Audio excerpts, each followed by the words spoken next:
Okay, so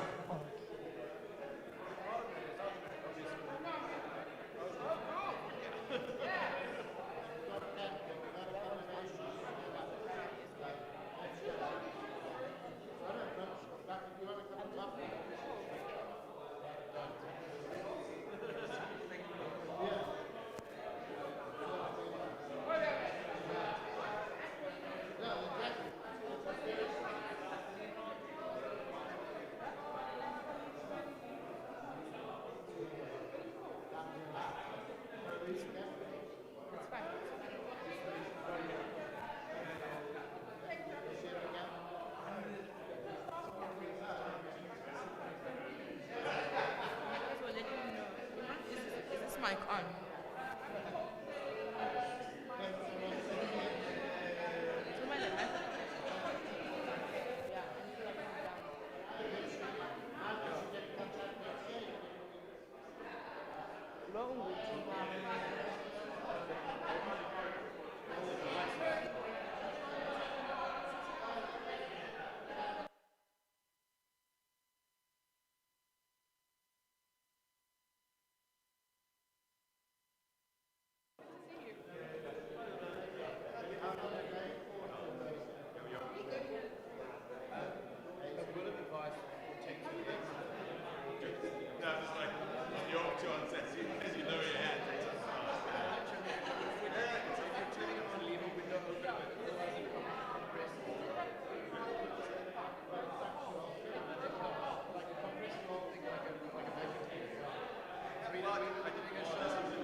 Is it on?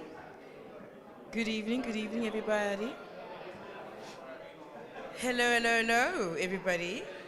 Gather hither, come closer. Grab a chair and let us start.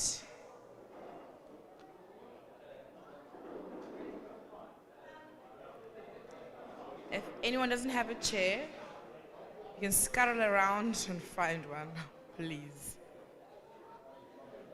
I don't want to throw the principles at us. So grab a chair and come closer so we can start our town hall.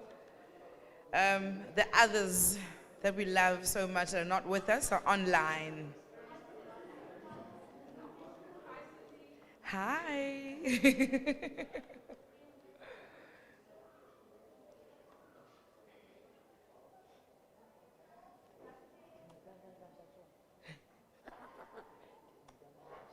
All right. I just want to welcome you all that are here today to our 2024 live and alive and here together town hall. Woo! It's been a long time since we've come together and had a real live town hall, not just online. So it's quite a pleasure to see all of you again and not so dusty looking. I can actually see like some people have really good hair. You guys have good hair. And I want to welcome everybody that's joined us online from everywhere. Thank you so much for joining this town hall. And if you don't know, hi, I'm Cindy Dondolo, aka Mama Chilas. And those who are at Burning Man call me Candle, or Kandlela, which even in Xhosa means uka indlela, to create a path. I had the pleasure of going to Burning Man last year, and it was awesome, oh my gosh. And I just want to thank each and every one of you for the rands, the dollars, the Zim dollars, and the euros, the pounds. It was just absolutely incredible to have the support of the community and all of you here sending me up there to go learn a thing or two. This was part of a cultural exchange program that we had started out or got invited to by Burning Man to participate in. And I think what the regional network had started to do or planted the seed was for the regionals to all exchange knowledge and come learn from the Big Burn. So I was there in the sea of Big Burn, and I can tell you one thing. I got on my bike, I was so excited the first night, and I went the opposite direction. They're like, sister, where are you going? I'm like, back to Africa, clearly. Because everything I'm going south, they're like, that way, ma'am. So it was hilarious. I was like, oh my God, I'm lost. And I wanted to cry, and I did. And I was like, but yay! Fucking hell, finally I got lost after 10 years of burning. Also, yeah, so this will be my 10th year next year. So I come to the 10th year party at Chillers.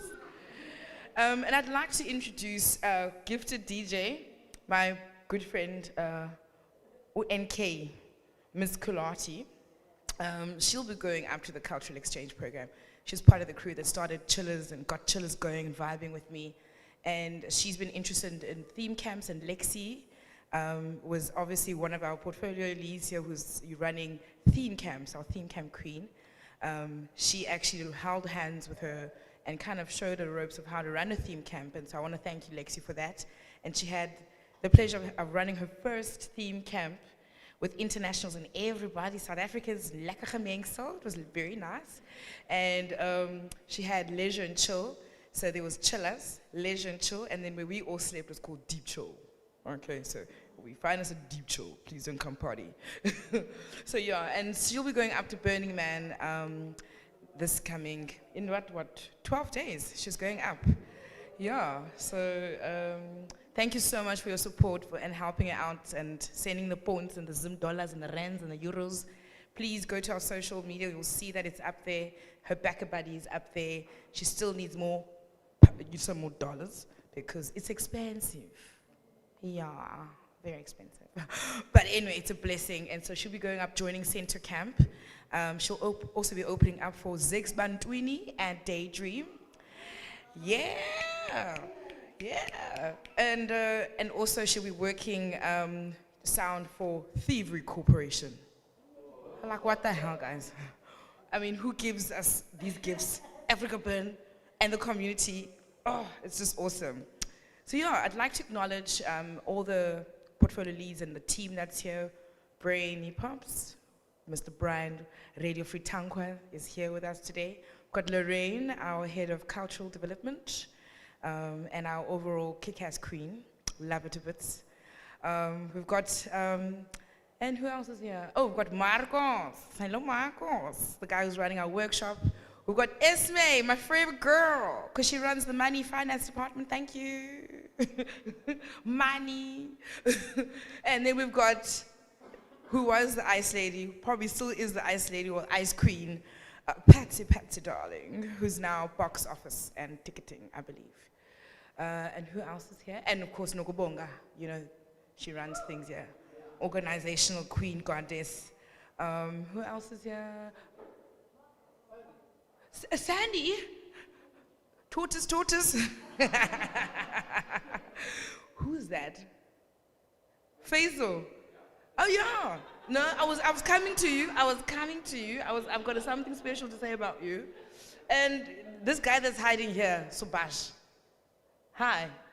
Hey, thank you, Mr. Tiki. Okay, and I see beautiful faces here that, you know, work deeply with rangers and Radio Free Tankwa. I see you, Benyang.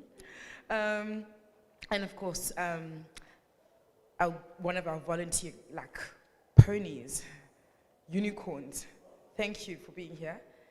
And I'd like to introduce Faisal, right over there in the white, that guy with the cap. Yes, that guy with the cap over there. So Faisal had previously come through a crew called Ekasi, which is the Nati program that we run, which is our access, inclusivity-driven program that allows people that come from previously disadvantaged communities, marginalized communities, to actually come to the Burn and be able to, you know, participate with us and be there. It's not an easy task. A lot of people really cannot afford to take 5 days or 10 days or whatever, let alone just get there. So the Nati program has a grant process that allows people to obviously come up there via transport. They pull together, they get a welfare for food, and they can survive in the desert. And some bring tents, some have tents, people donate tents, and so thank you for the continuous support of the Nati program. And that's essentially what your tickets do. When you purchase tickets, it supports artists from marginalized communities to come and participate. So Faisal then, once upon a time, comes to me and is like, Yara, I heard that there's this position that's available for an intern. Should I do it? I'm like, what you waiting for? Come on, you can do it. And he did. And he's been kick-ass. He's been working closely with Brian in the communications department. He's like doing all his graphic things and whatever those comms guys do. He's just doing it. But yeah, he's one of our interns, and we've really like transformed incredibly. We have Sisipo, we've got Sisipo, we've got Basil and Lebubu and William, and so it's like the community's really come together and people are putting their hands up and doing the things, and so thank you so much all for keeping this engine alive. I'm not going to go further too much into all the other things, but I'll be with you throughout the night, and I'll hold hands, and I'll be the candle. We have a good standing checklist that's on the wall there before I hand over to Brian. And that is a checklist for creative communities to kind of like, you know, sort of assess good standing and see, and so we will be able to see what needs and wants and privileges that you guys need. So please go through, read the description, it's right there. There's some sticky notes and some pens and cookies and things, and you can just stick those notes up there. It would help us to understand more of your needs so that we as a team can 100% support that. So Brian will be doing our event survey and giving us all the stats and the facts and the gears all over again. And so I'd like to hand over to Brainy Pops. Thank you. Thanks, Cindy. I don't know that we need a massive microphone for this gig, but Anyway, here we go. Strap yourself in for 90 slides of fun. So this year, across the gates, we had 10,867 participants, of which 1,005 people responded to the survey. Thank you. We had, we think, 158 mutant vehicles. Some people brought vehicles they thought were mutants. Some mutants turned out not to be mutants, but we reckon we had about 158. There were 95 theme camps, 85 laborious survey questions, 80 artworks, of which 26 burnt. We had 20 performances, 15 binokering events, and 10 roving artworks, leading to one creation event. And it was really, you know, we had more artworks, more mutants, more everything really this year than ever before, and we really saw the evidence of that on the ground. And, you know, we were all there.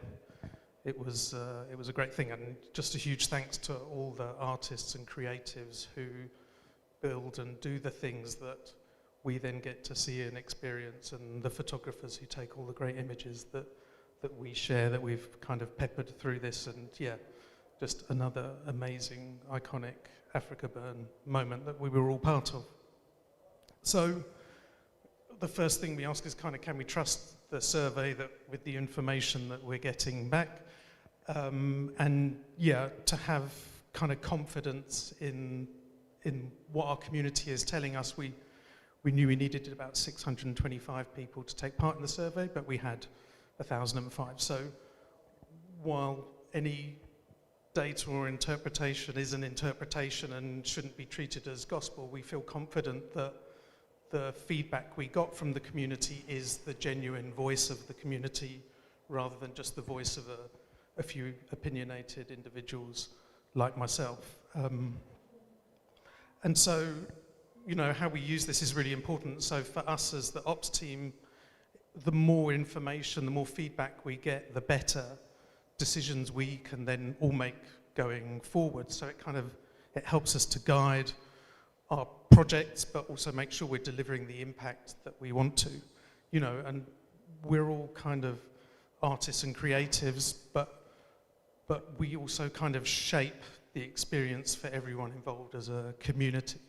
So it's important that we use this information, but also, like those of us who started as participants and became volunteers and end up becoming more and more involved with the organisation, if you want to make Africa Burn your perfect Africa Burn, the best way is to really get involved with the community and the organisation and you know, create that positive ripple effect. And as always, I think it's how we get away with anything that goes wrong in the past year, is we say that next year is definitely going to be better than this year.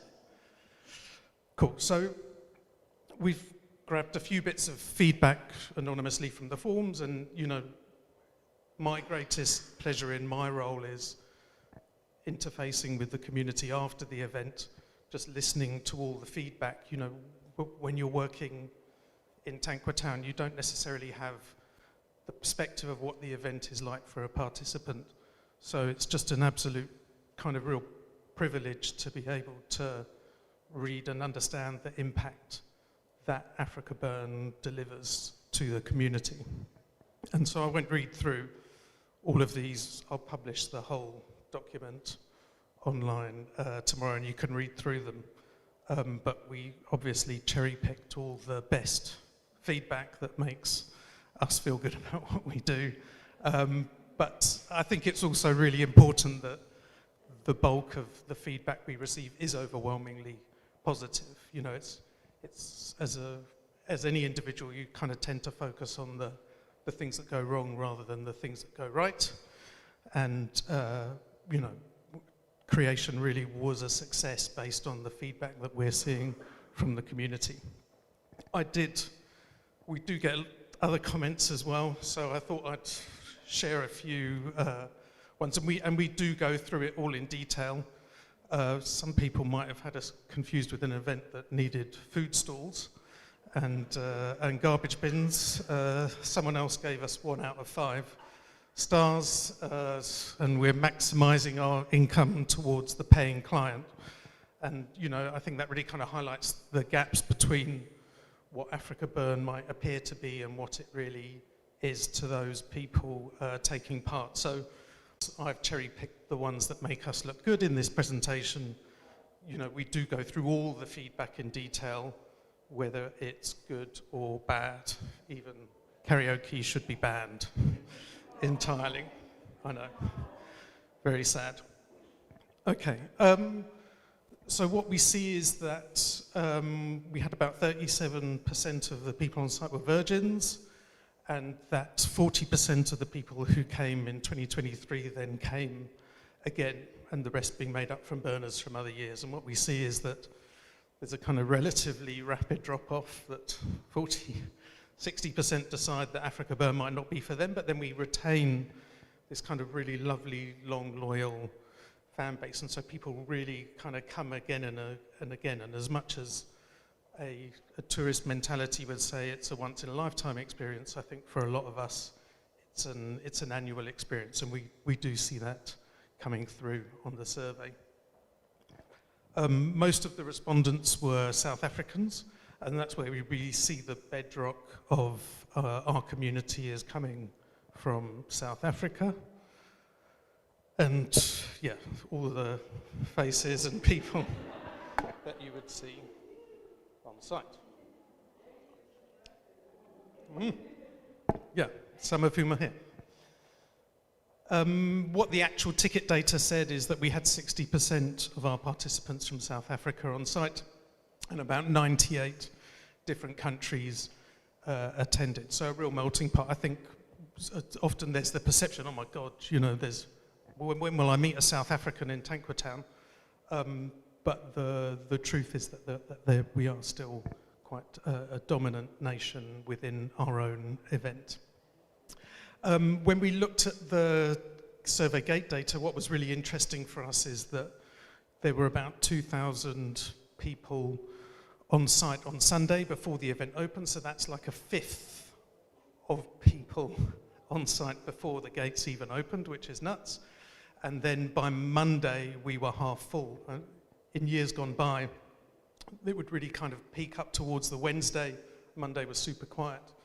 And we kind of really feel that the notion of a weekend warrior is starting to dissipate, because we had the bulk of people on site on the Wednesday, and then a kind of rapid tapering off, you know, from the Sunday, and then under 1,000 people on site on Monday after it had closed. So a slight shift, possibly influenced by holidays, because Monday used to be a bank holiday and public holiday, sorry, and yeah, various factors. But from our side, you know, we're really looking at what services we provide the week before the event in terms of setup and making sure that we're able to facilitate that, because historically all our resources were kind of more aligned towards the building up from the Monday as opposed to from the Friday.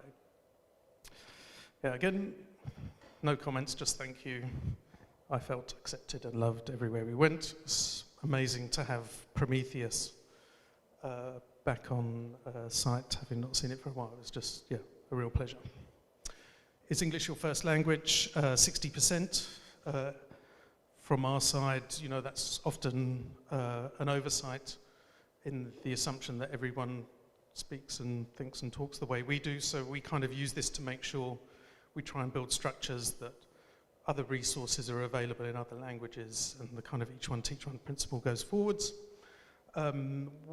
Age group, slightly older this year than last year, and we also had a lot more pensioners than previous years. We did a big push to try and get a wider spread of ages so that it didn't just look like a warehouse rave.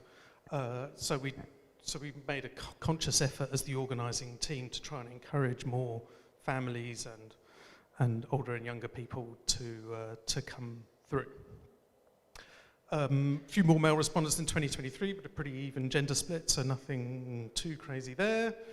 It was nice to see people climbing into Space Ark with permission rather than last year where they were climbing it without permission. We see, again, not that it affects anything, but more burners were reporting that they were employed versus freelance. We've definitely seen that trend kind of post the COVID era where a lot of people were reporting that they weren't necessarily employed. So it does seem that within our community that recovery is happening. We asked people what channels they used. It was really positive for us to see Quackopedia shift up in terms of popularity. Word of mouth is always super popular, and Facebook seemingly is in decline as a communication tool. Quackopedia is a passion project for me. It's the voice of our community. Instead of the org having to tell you how to have the best burn possible, it's actually our community that facilitates all of that and gives us the stories and gives us the information. And, you know, to have 41,000 people pass through that website, it shows its value in terms of helping people get the most out of the experience. And there's an open invitation to anyone within the community to take part in Quackopedia and make sure the information is reliable. And more community photos. We asked people what else they did. 11% didn't use anything, they just jumped straight in. So some people are throwing caution to the wind. We do see that one-on-one things like Telegram and WhatsApp are becoming more and more popular. I'm part of the Josie Burner group, which is just an amazing kind of coordination resource. It's just a WhatsApp group, and you know, we need to spell it properly, and we also need to take use of it, make better use of it. Each one teach one, again, is great.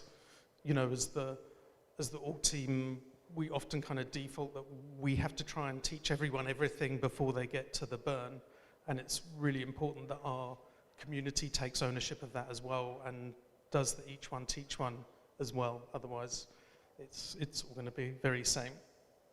Previous experience always counts, and yeah, I think when the data says that when people are coming, they spread everywhere. They ask their friends. They ask online, they go all over the place looking for information about how to burn properly. We saw people attend more volunteer days, burner bars, and town hall meetings like this, which was really good. Obviously, a lot of it's linked by where you live. If you're in Cape Town, it's a lot easier to go to a town hall than not, but it's nice to see the community coming through and engaging. And yeah, the volunteer days here on the past cycle were great. We were broadcasting live, there was DJs, performances. It was like a really fun experience at an Africa Burn Volunteer Day. And so yeah, I'd really encourage people to kind of carry on with that and come and try Volunteer Day, and they're really good fun. Scratch, they're looking majestic. Ticket purchasing, still easy enough for most people. We saw a huge drop in people being ripped off. I think it's probably because Viagogo wasn't targeting us as much as they were in previous years, but we saw massive change in terms of people turning up with fraudulent tickets, and we internally have been really kind of pushing, you know, only get your tickets through the official sources. Don't buy it off some random on Instagram. So it seems like that's working. Lots of people got help from friends getting tickets. There's all the crew people, which there's a lot here. People were gifted tickets for birthdays and lots of early access tickets. Art crews, last minute purchases. Someone got it given as a gift from their work, which is cool. I hope they decided to give up their job after they attended Africa Burn, and all the direct distribution tickets through the theme camps as well. We did see that there was a huge use of work access passes. We ended up generating quite a few, and there were people who used work access passes for projects that didn't materialise on site. So we're taking a very kind of close look at how we issue work access passes in the future as an organisation. I'm sure there'll be an update on that in due course. The team did such a damn great job this year. The supplier change was the biggest shift and it paid off. So many art pieces and way more contributions. We asked people how they travelled. It was pretty much the same. People travel well, it wasn't pretty much the same, it was 6 times more. The distances by overlander and car were the same, but the distances probably from foreigners and internationals was much higher. People also told us they came via astral projection and tractors and tow trucks, unfortunately. Again, we poll people about how much they spend. This is really important to us when we're talking to the City of Cape Town and other areas in terms of the impact that Africa Burn has in the surrounding area. And we've really seen an increase, either driven through inflation or other factors. But yeah, Africa Burn not only contributes to people's lives, but also contributes a significant amount of money to the Western Cape and South Africa as a whole. Obviously the bulk of that spends in Cape Town, but all the other towns, 5.3 million estimated spend in Ceres is a chunk of cash, and we see it when we travel through Ceres and our relationships that people really value what our community brings financially as well as otherwise. It's not just money. No changes on the roads because the roads hadn't really changed since last year, but not too bad. Exiting was challenging on the Monday because there wasn't much wind. It was relatively dangerous. People said they had a few near misses. Unfortunately, there were no major accidents, but it was something we were discussing today in terms of how we make sure that continues, because it's still a dangerous road despite many of us having done it quite a few times. The incredible sandfish, that was just beautiful to see. We asked if people contributed towards the community. Again, overwhelmingly yes, which is great. Slightly less than was reported in 2022, but a really nice increase going forwards. Did you volunteer? Yes, again, not as high as 2024. That must be a mistake because we are in 2024. I would suggest that that's probably meant to be 2023. But nice to see ongoing increases. I'd like to give my biggest of thanks to everyone working their arses off to make this event happen. It's a crazy thing we all pull off in the desert every year. You can read these later. The experience of volunteering, this is just great. This is why we are a volunteer-based community, because it leaves people feeling empowered.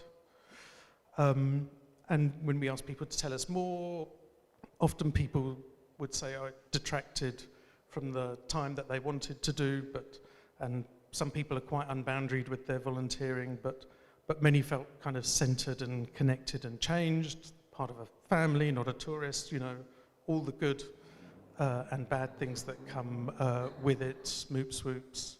And yeah, I think with some nice suggestions in terms of volunteer shifts not running up against each other, because if someone's late or whatever, then you end up staying, so if there was overlap. So some, really nice, useful feedback. What motivates people to volunteer, helping out, community, the experience itself, environmental responsibility. So there's a multitude of factors that encourage people to volunteer, and it's really just very positive for us to see this coming through. When we asked people where they volunteered, Rangers up top, we saw the heck increase massively. The throne crew was relatively low, but yeah, a huge amount of volunteer opportunities. when we looked at the actual hours that were reported by the volunteer portfolio, it was really interesting to see that, and these are self-reported, but that rangers had about 70 odd more volunteers across the same amount of hours. There was a kind of broader variety of rangers helping out. So it was really nice to see that portfolio grow and leave no trace, more than double what it was before, and we saw the evidence of that on the ground for sure. And in total, participants gifted 445 24-hour days of volunteer work in the week of Africa Burn, which is a really impressive amount of time. And, as an organisation, as a community, we're just really grateful to the volunteer base. Again, you can see here we've highlighted the changes from year to year. You can see how rangers really dominate the volunteer experience at Africa Burn. Big shift in Leave No Trace, slight shift in greeters, and this will always happen between different portfolios as numbers go up and down. What was your experience like? So where people said they were satisfied by their experience volunteering, then it's a nice high number. So the volunteer booth looked like a great place to be. But yeah, everyone kind of consistently doing pretty well. And when we ask about the actual event experience on all the different aspects of the event, where there's taller bars, we had more responses. At the bottom is really crap. The blue could have been better. Green's pretty good, and yellow's amazing. And we really see how the core of the Africa Burn experience is within the artworks and burns that we get to experience. In general, everything's pretty amazing, but it's nice to see what we believe about being a member of the community reflected back to us. And Spirit Train came back for their swan song, which was really great and lovely to see, and really appreciate the effort that team put in. We asked people if they took part in a creative project. My gift was my presence is not a real answer, but lots of people seemed to tick it. But it obviously highlights that most people enter into becoming from a participant to a member of the community through theme camps, and then mutant vehicles, then an artwork, and then eventually when you reach the next level of the pyramid, you'll decide to burn it, and that's the 10%.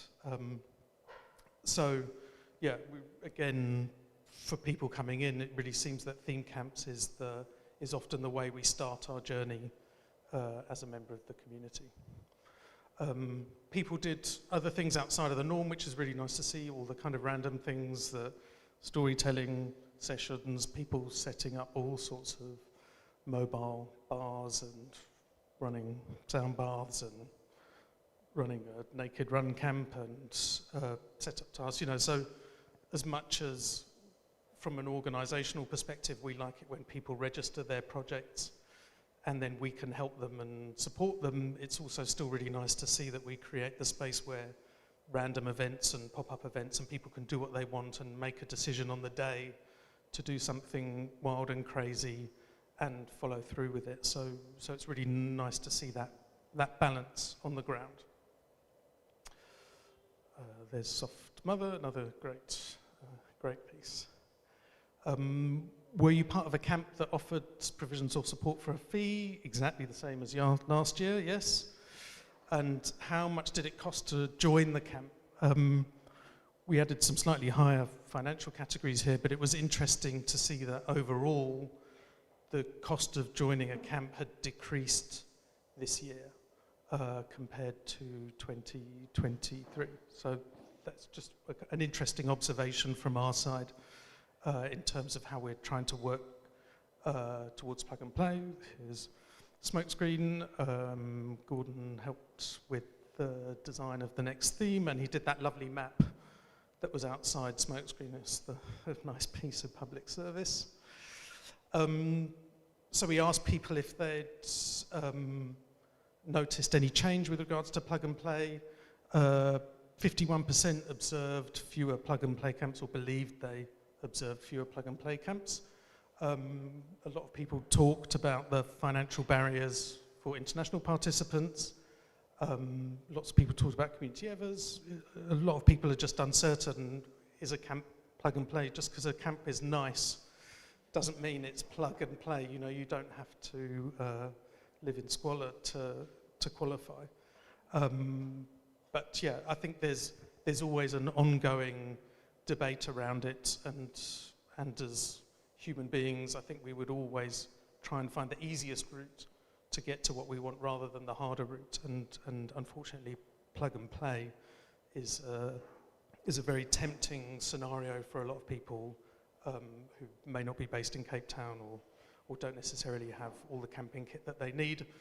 I particularly enjoyed that the infamous Monolink posted that he was doing the dishes in his camp, because I would have firmly believed that he would have chosen to go a plug and play solution as an international performer. So it's quite nice to see him share the reality of being part of a normal camp. But while we're on it, when you know, the Monolink performance was just the most incredible gift that someone would give to the community. But from a personal perspective, I noticed a slight shift in terms of participation, and then all of a sudden there was all people videoing a thing on the performance on their cell phones rather than being in the moment. And these are just the kind of subtle differences in gifts and artworks and performances that we as an internal team and as a community discuss the whole time. And you know, it's not necessarily Monolink's fault or the camps that facilitated it. It's just a certain type of behaviour. But I'm personally quite wary of these kind of scenarios on site. There was a new supplier process. Most people found it beneficial. The shuttles to and from Africa Burn didn't get too good feedback. Again, with a lot of these services and service providers, they're external. We don't necessarily have too much to do with it. But it's something that larger camps and theme camps and projects have to interact with. And that's why we're kind of continually refining it and continually looking at how we can improve and make things easier and better for our creative contributors within that kind of grey area between the default world and the world in Tankwa Town. And again, yeah, some feedback.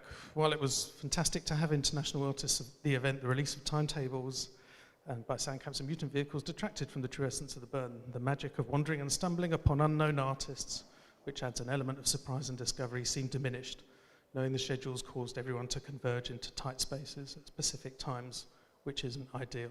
And yeah, that's something I would personally agree with. We asked people about their environmental impact.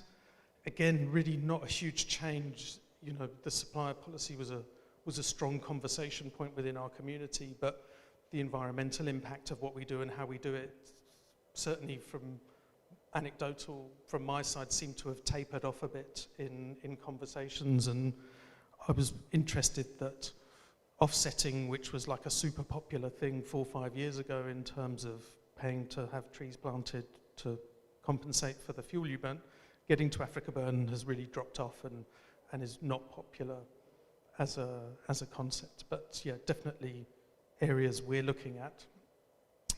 We asked if Tankwa Town should be generator free. Again, no real change.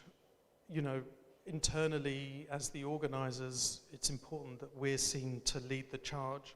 So the box office was, the gate was fully solar this year for the first time, not without its challenges, but again, for us, we're pushing very hard internally as an organisation to be better, and we're seeing that will hopefully roll downwards towards all the camps and projects. Did you bring children to the Burn? This year, children's tickets were free for the first time, and yeah, it's the first time we've had increased numbers of kids on site, and 74 doesn't sound like much, but it's more than we've had in a long time. We started a kids group. Julia, the ex-ticketing bitch, helped to start it, and so I'm not the right person to create a kids group for Africa Burn. It's the Burners with kids, and so we kind of nudged it. Julia nudged it, and then this wonderful group started up. And then in the WTF, we ranked whether theme camps were child-friendly or not, to try and kind of just change the narrative a bit with regards to families and kids. And yeah, just to see, again, being a part of that group and seeing groups of parents coordinate together and organise projects and excursions and hanging out was just such a nice thing to do. And I've no doubt that group will now build, and that it's 74 this year, next year, kind of goes on and on, we hope. So yeah, from our perspective, just a really positive change to see the spread of ages change. Did you read the WTF booklets? 22% didn't get one. There were quite a few of them on site, but we ran out by Wednesday as usual. We always feel we need to print more, but in past years we've had boxes of them back here after an event that haven't been given out, so I'd rather get rid of all of them and run out than bring boxes home. People, what the fuck? You live in a disassociated mindset that you are running an event that doesn't have a guide, so withhold it from everyone, but then give everyone a copy anyway. And so, yeah, it's an ongoing debate from our side in terms of how much we release. It's like we all want to open our Christmas presents before Christmas, but if you've ever done that, Christmas Day is horrible. So we're always in that. We want people to have the best time and enjoy it and do the things they want to do, but we also want them to do it for themselves rather than for us to facilitate it. But again, we have to acknowledge that giving people clear, good information in a timeous way is also important rather than making it harder for people. Everyone wants us to include a map, more background information, illustrations and photos, great for an event that doesn't exist. But our biggest challenge is that the information just changes the whole time, and the map layout's only finalised a week before, and then people decide to camp opposite where they're meant to camp, and then the map's completely invalid. So any map that we would send to the printers 3 weeks before the event is going to be null and void by the time we get to give it out. But I think particularly people who are first timers have a kind of slightly different understanding of how flexible Tankwa Town is and how much it changes on a daily basis. Prana.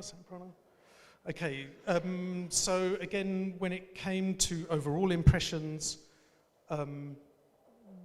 we just see the same thing. Everyone has a really good, has a really positive, amazing experience, and Burns and Artworks just have the largest, Burns Artworks and Mutants have the largest amazing chunks in the stage, so it's really nice to see and kind of really encouraging for our community of artists and the people who help coordinate it and how it's steering in the right direction.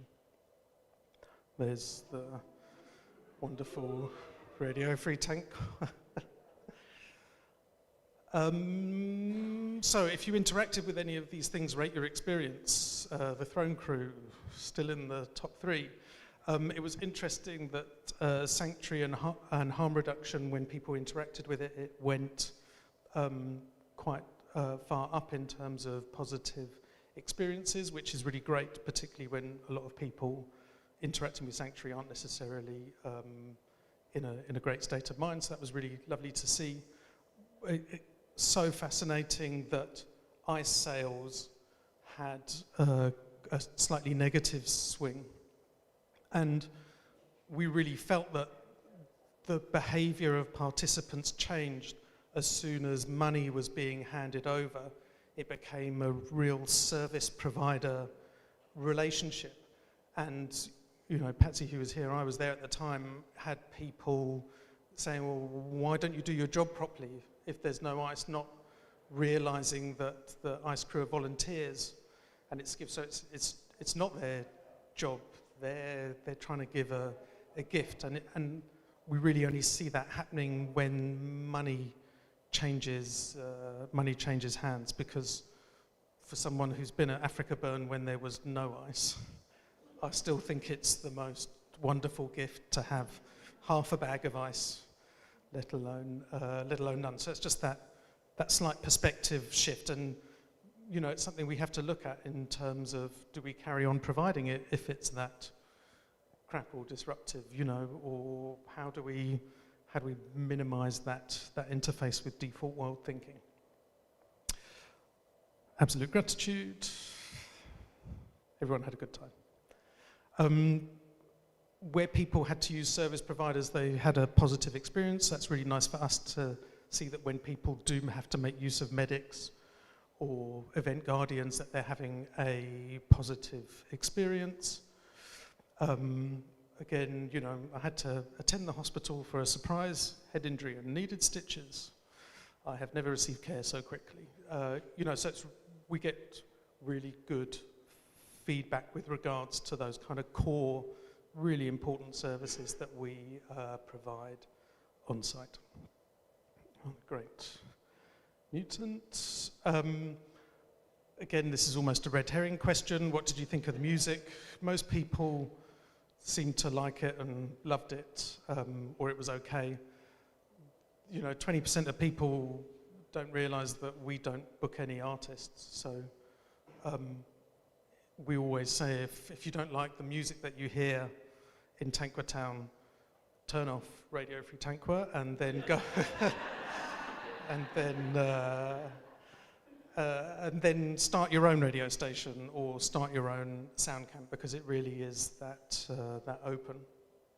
Noise levels, there was a slight shift in sound policy, really building on the sound policy from last year. And again, we're seeing no major change, but it's really nice that it was a good experience for the bulk of participants.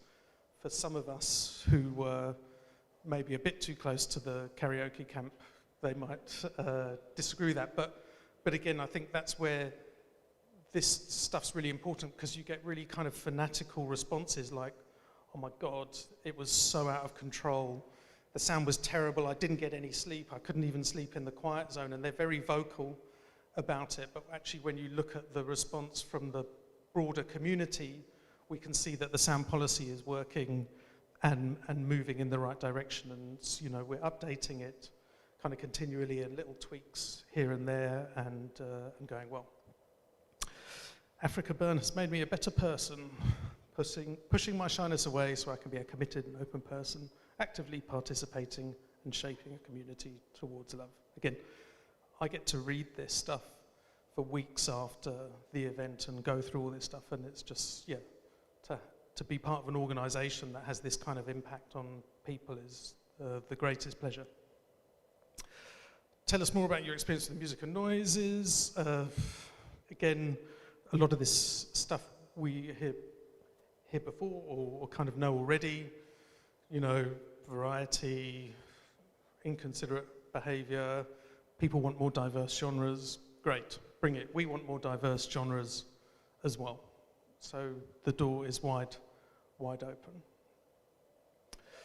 Thank you for the burn. Have you noticed the impact of Africa Burn's mechanisms to foster diversity and inclusion? Yes, 43%, and 15% yes, I've personally benefited from them. So again, trending in the right direction. We know as a community on the ground in Tankwa Town, we don't look exactly like South Africa in the default world, but we're taking steps and making kind of positive choices towards reflecting South African society better, and we're seeing that happen bit by bit. And I personally feel that that's a much better, more long-term sustainable way than trying to engineer things too hard. In the default world, are you able to apply and implement the 11 principles? Again, 50% of us managed to apply them in the default world, but a lot more people are saying that it's more challenging than it was before, maybe as life is more challenging in the default world in 2024. Yeah, just these kind of slight changes that we notice. Africa Burn is not perfect, but it has been the most interesting experience of my life, and I will definitely be back. And yeah, they almost look like a piece of art there, don't they? Are you aware that a portion of your ticket goes to social initiatives? Slight drop, nothing to worry about really, but again, the bulk of burners realise that their ticket is not just a ticket for a week of experimentation, that the organisation and the community is involved in something a bit broader than just a week's event in the desert. How do the following reflect your view? Okay, again, we see that there's a strong parallel with what we believe and what the community is saying back to us in terms of, you know, you should know the 11 principles if you're going to come to Africa Burn.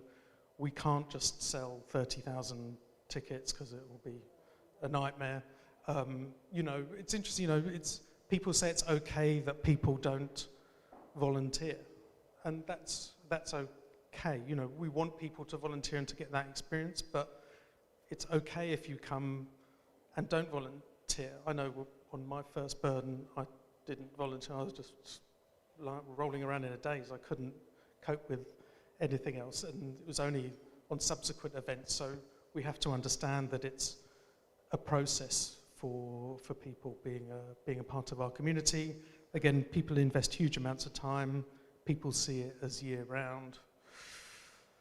Again, interesting, about 75% saying the cost of a ticket is minimal in terms of the cost of participating. We all see that, you know, there's an initial kind of strong reaction to what the price of a ticket to Africa Burn is. But then when you look at what it really means to take part in Africa Burn in a meaningful way, we all have to kind of fundraise and find more money than just buying a ticket and turning up.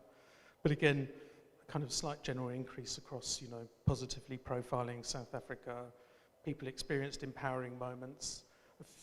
You know, again, very small numbers, but for us, even a 1% factor here in terms of people experience negative behaviour and harassment is a challenge, and safety was something we pushed to the fore in this past period, and on-site safety, and it's something we're going to carry on doing into the future.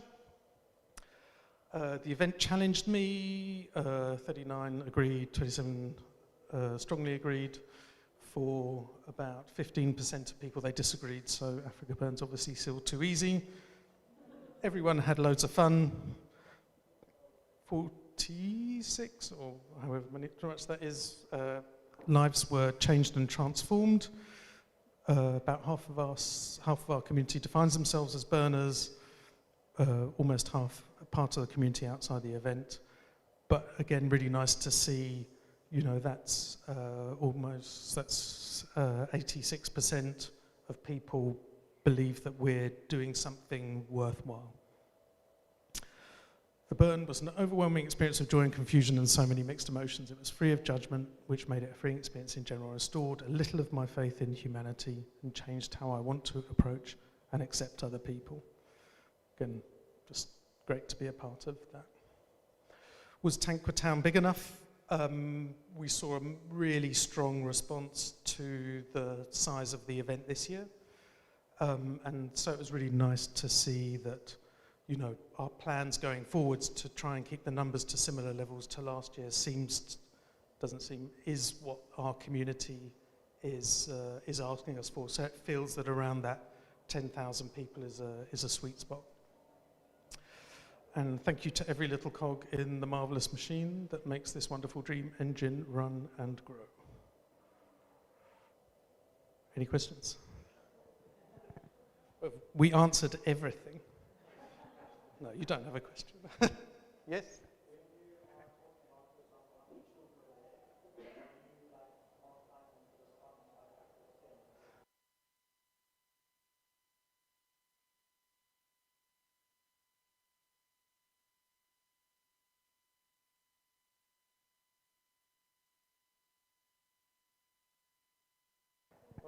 Hello, sorry. Yeah.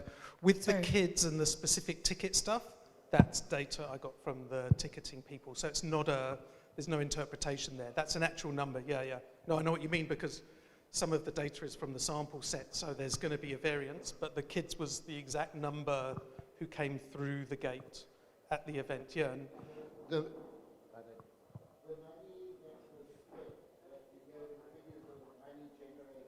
generate. But that's from the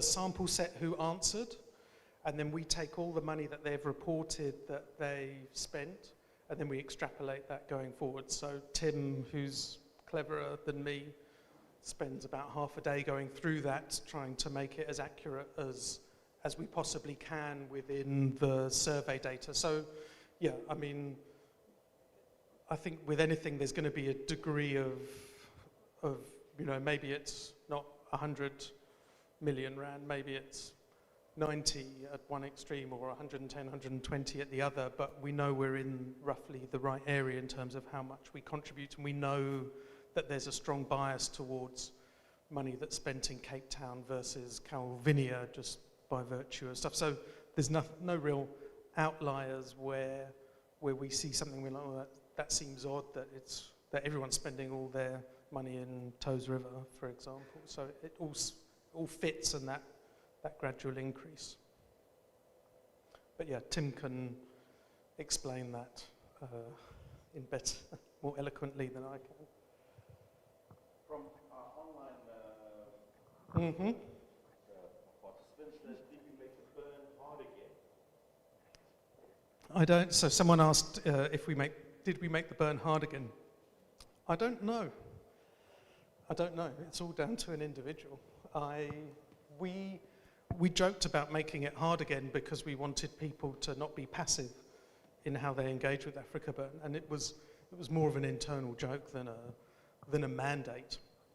You know, it was just a theme for us. And I think if you were running a plug and play camp, Africa Burn was fucking hard this year, but that was our intent. But I think for the community, you know, and I can only reflect on my own experience, but I had a really wonderful time. The weather was a bit fiercer than it was in previous years. We had quite a nice kind of soft run into Kwaggafontein, so having a bit of wind and stuff was like, whoa, all of a sudden, crikey, I forgot where my goggles were.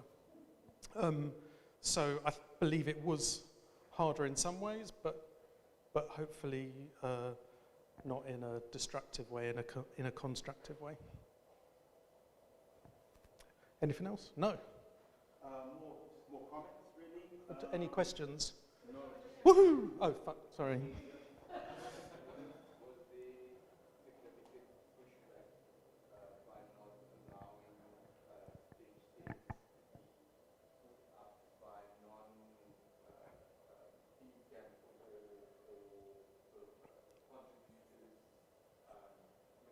Yeah. I was in support of that because engage this, it's just, you know, Yeah. Yeah. So there was a significant small vocal objection to the updated supplier policy. It was a big step on our behalf. And it was like everything at Africa Burn an experiment. You know, we saw people using stretch tents to land grab in previous years because the stretch tent companies had to come in and set up. So you didn't have to register a theme camp. You didn't have to bring... Totally, and stroll into this wonderful empty set-up Bedouin and run your camp. So we observed a lot of behaviours like that, and we understand how important shade is when you're bringing a creative project and trying to build an artwork. And so we wanted to make sure that we didn't disrupt that for our creative contributors. We wanted to actively disrupt it for people who were using external suppliers to cheat the system or juke the system, you know. And the tent suppliers struggled with it as well because there was potential changes in them because they normally sell out all their tents months before the event, but we met with them, we engaged with them. It was so cool to see them giving lessons to camps as to how to set up their own Bedouins. So then we weren't denying people access to shade, we were just asking them to do it themselves. And so then we saw that people learned how to build Bedouin tents because our supplier policy almost forced them to. But I would hope that they, after the experience of doing it, would be grateful for it and enjoyed it. But, yep.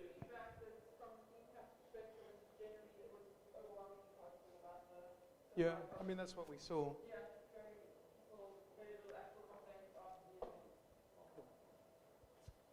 Sorry, I've been waffling a bit. Any other? Oh, sorry. Why did the artwork name Scratch not burn? All artists decide whether or not their artwork burns or not. It's their decision, it's their artwork. And I do believe that Scratch might be burning next year, but next month, yeah. No, we do believe it's burning next year, but we'll see. Sorry, Loz, do you want to jump in? I can give a more complete answer to that.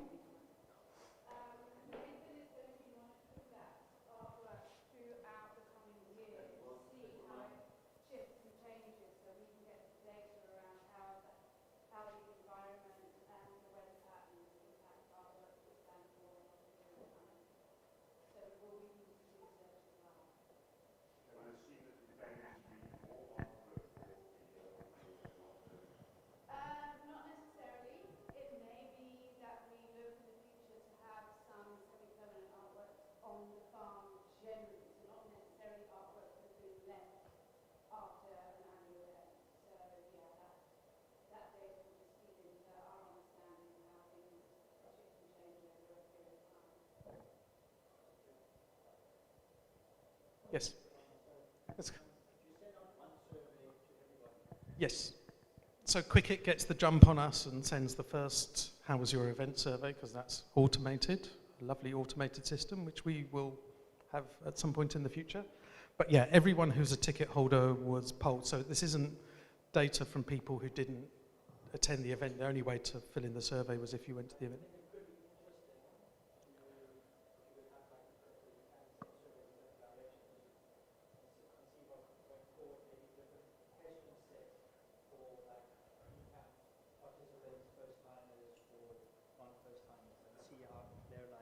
Responses correlate or not. Absolutely. Oh, they can't hear the question. Do you want to repeat your question? Are they? Okay. I heard. That sounded very much like you want to volunteer to be part of the survey team. That's my man. Exactly. You're in.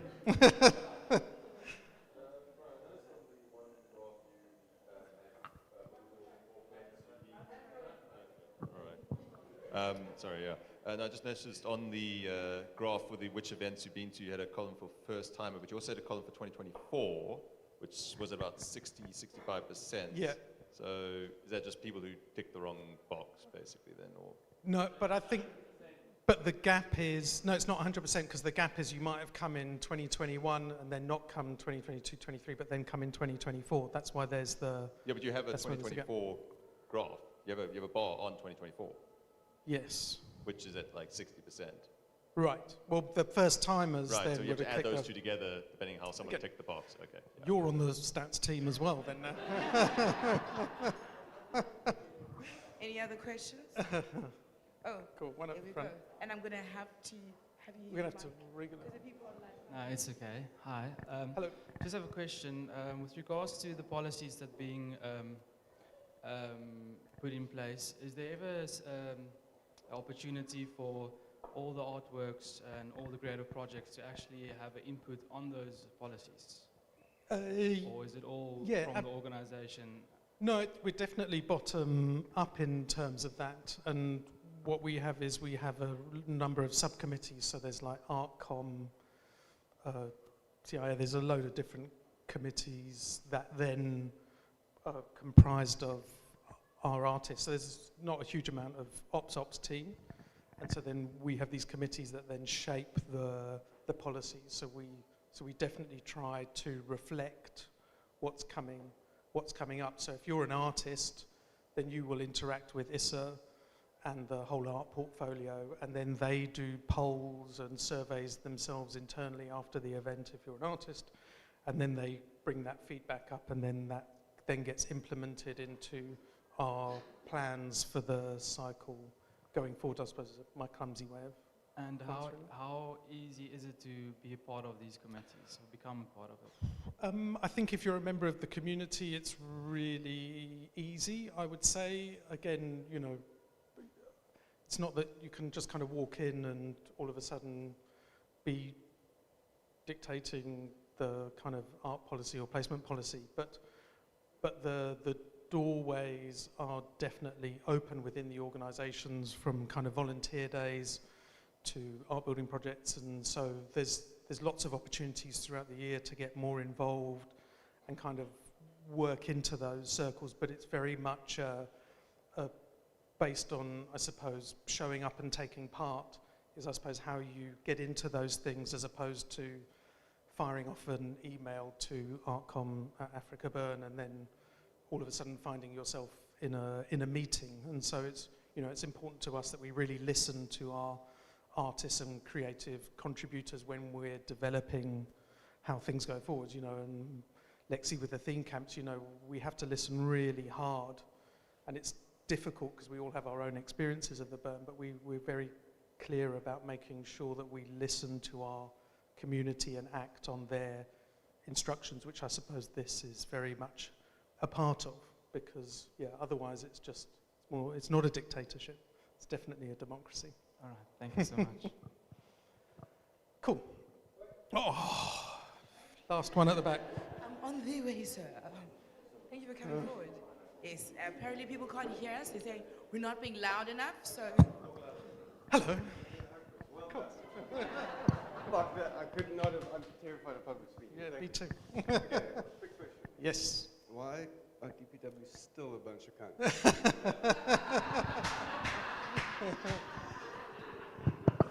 Didn't you start DPW?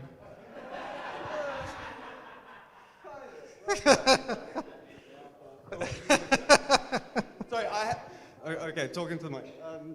I had to answer that question at a town hall, Did you? like 2016. And what was your I wasn't answer? even running DPW then. It was the year after I resigned. It's the one that Larry Harvey was at, and I had to go up. I'm like freaked out by public speaking. Anyway, What was your answer? I want your answer.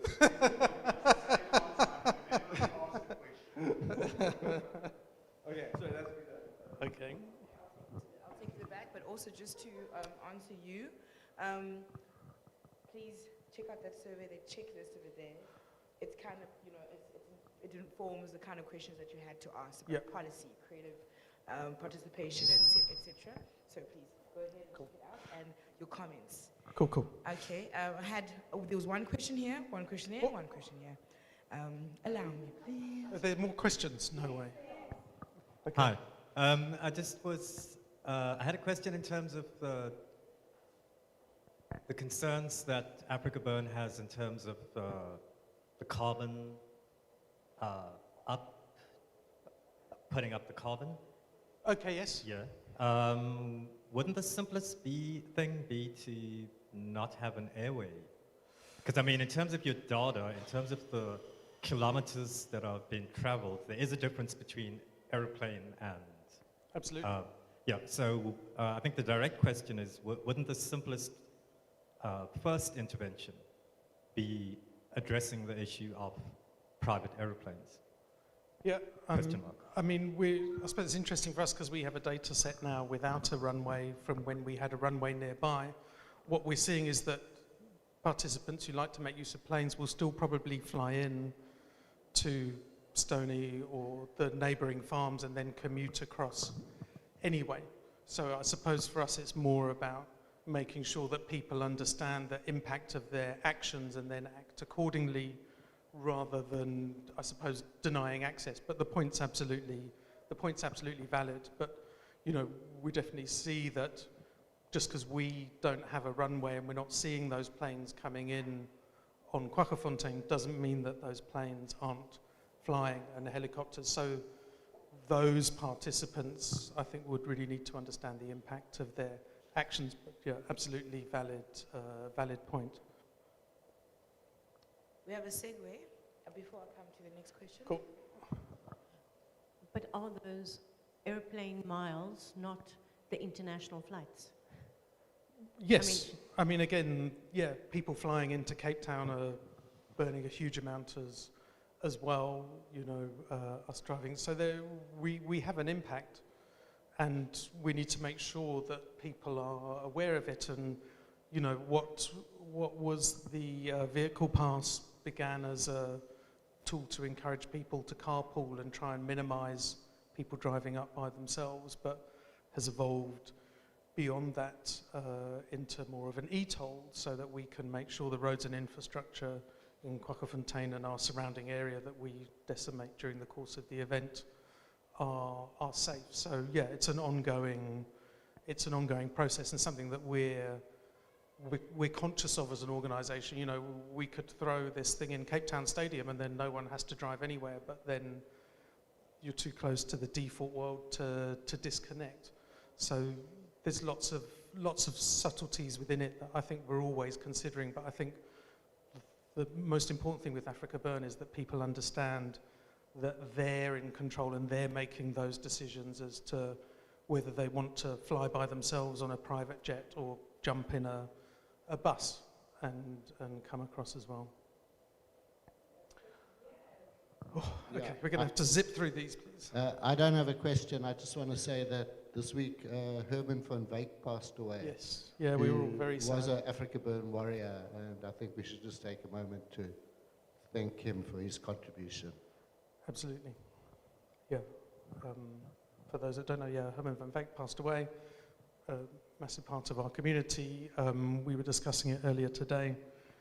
We want to acknowledge it properly in due course. Everyone's just kind of dealing with it at the moment, but as an organisation, we're definitely going to respond to that. One more question here. Sorry for asking another No question. We had a theme camp on the Binnekrun, a sound camp, and we struggled a lot with MOOP.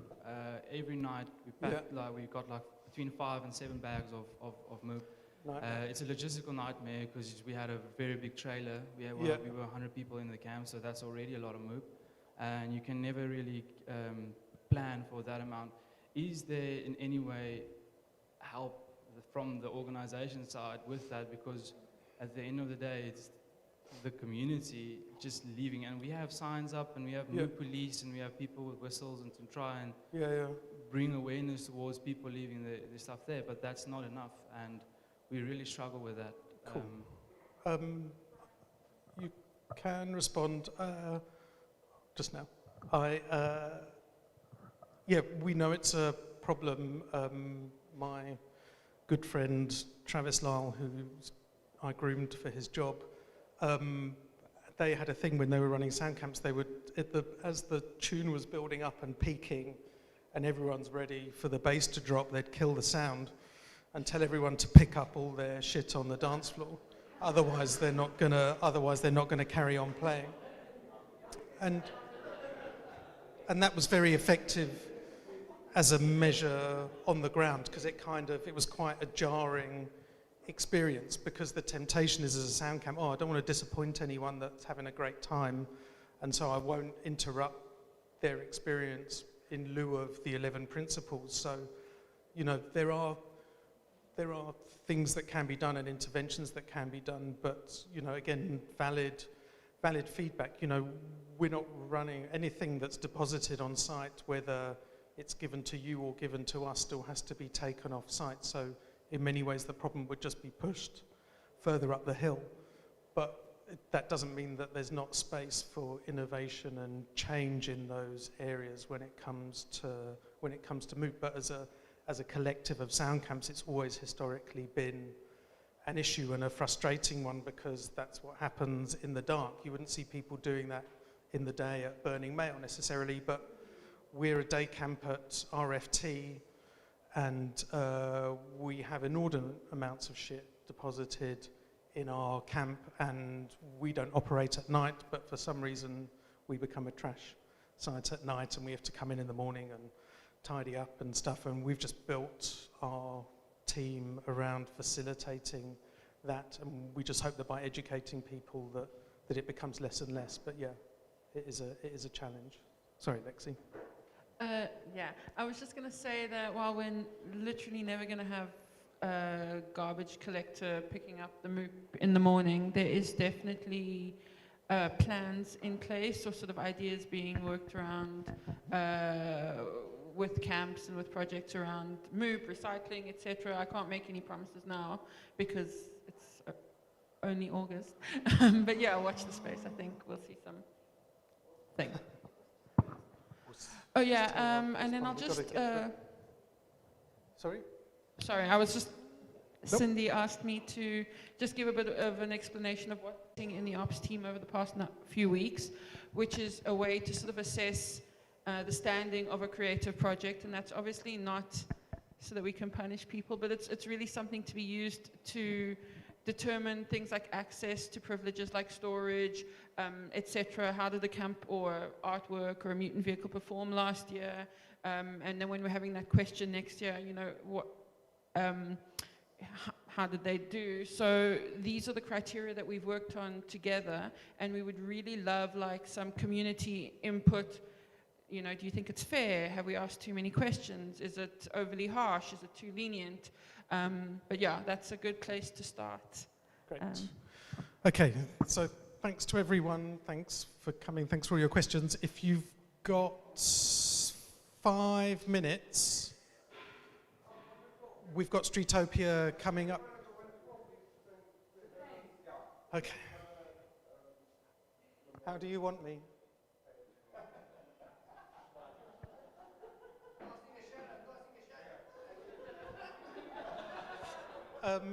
Streetopia is happening this year again. We're really excited. That's where Africa Burn comes to the streets of Obs. That's going to be on the 30th of November. And one last thing, I'd like to invite Karan up quickly. Karan, up you come. You can take over. The last bit of data.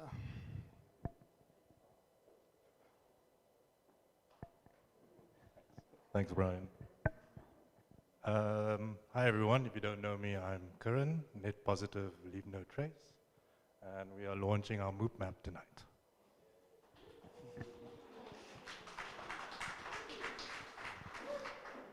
As everyone can see, lots of green this year.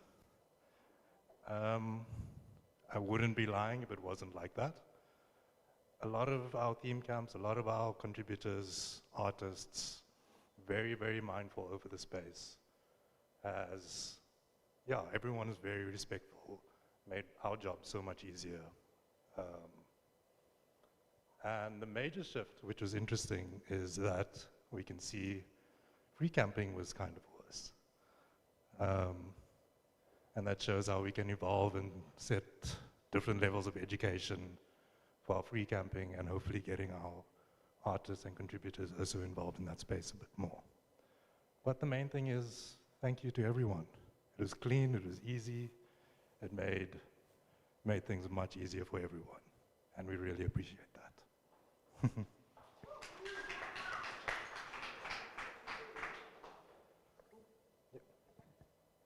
I mean, any questions as well?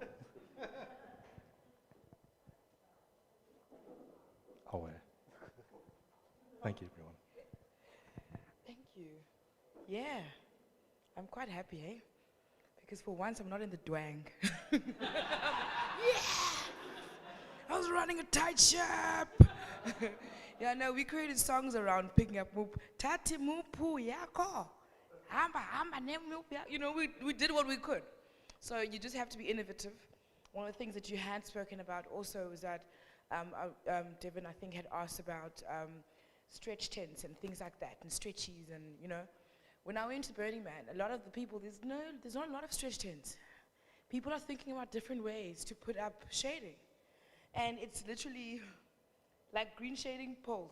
Get under the tent, survive. And people are thinking about different ways of bringing tents. There's not a bunch of tents.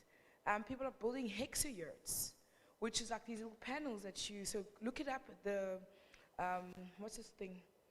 The how to build it is online on YouTube, and you can literally get the stuff at builders and stuff. And it's sustainable and it can last, and they're building it for communities also. So we should also start thinking about ways to get more green, to not cuck in the woods, and to encourage others and to remind people about the principles that hold us together. I'd like to thank this incredible team for putting up the communications, for putting up that incredible survey and getting us that information and keeping us on track, and just, yeah, thank you. Thanks to Bash. Thank you, Brian. I'd like to thank Bash and thingy. Oh, can I have my thank yous back? Thank yous. And would you like to say the thank yous? Well, Bash and CIA for tech support in the live broadcast. I want to squeeze in for everybody that's watching live. Thank you so much. Thank you to the Joseph Berners Walters, Kati. Thank you for rallying people up. I hear there's some people also at, 40 Degrees, the bar. They're also live streaming and watching there while drinking their beers. So thank you. Nokobonga and Marcus with the town hall setup. Sabonga, thank you so much. Thank you. All the, yeah. I'd like to thank all the Africa Burn 2024 participants and who join us for creation. Siyabonga. Thank you, community. Hey, you guys are great.